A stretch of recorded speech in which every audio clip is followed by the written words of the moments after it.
चार दोस्त 12वीं पास करने के बाद एक होटल में छोटी सी पार्टी कर रहे होते हैं और बातों ही बातों में चारों डिसाइड करते हैं कि आज से 40 साल के बाद आज ही के दिन 1 जनवरी को हम फिर से यहीं मिलकर पार्टी करेंगे। और हाँ, जो सबसे आखिर में आएगा सबका बिल वही पे करेगा।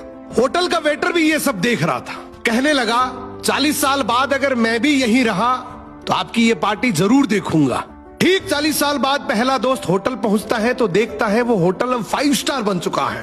अब वहां पर सब कुछ बदल चुका है। तो एक शख्स उसे पहचान जाता है और कहता है सर बैठिए, मैं आपको पहचान गया, मैं वही वेटर हूं जो अब इस होटल का मालिक बन चुका हूं।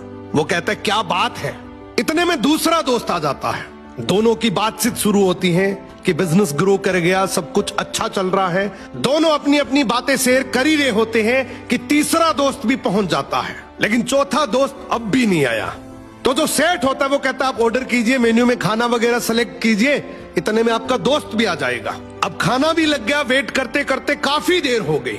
उदास मन से ये तीनों दोस्त डिनर शुरू कर देते हैं। तीनों ने डिनर कर भी लिया लेकिन चौथा दोस्त अब भी नहीं आया।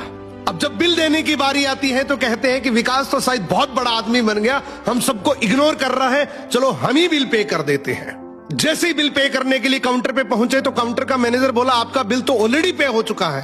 अब तीनों अपने चौथे दोस्त के ना आने की शिकायत करते करते होटल से बाहर निकले ही थे कि तभी एक सरकारी गाड़ी वहां आकर रुकती है। उसमें से एक लड़का उतरता है और तीनों के पैर छूते हुए कहता है मेरे पापा टीचर बन गए थे, मुझे कलेक्टर बनाने के काबिल कर दिया, लेकिन अफसोस मेरे पापा आज से 1 महीने पहले ये दुनिया छोड़कर चले गए। उन्होंने आखिरी वक्त में आपके इस वादे के बारे में मुझे बताया था और कहा था कि जब तीनों पार्टी खत्म कर ले तो उसके बाद तू वहां जाना और पेमेंट वगैरह कर देना। लड़का हाथ जोड़कर बोला मेरे पापा अब इस दुनिया में नहीं रहे, उनका वादा पूरा करने के लिए मैं आया हूं। अब ये तीनों नम आंखों से रियलाइज करते हैं कि हम 40 साल बाद ही क्यों मिले, 40 दिन बाद क्यों नहीं मिले। स्वप्नों से हमेशा मिलते रहिए, इससे पहले कि कोई आपका अपना ये दुनिया छोड़कर चला जाए, क्योंकि आदमी सिर्फ एक पानी का बुलबुला है। अब ये रील टैग करो ऐसे दोस्त को जिससे आप काफी टाइम से नहीं मिले और अब उससे मिलना चाहते हो।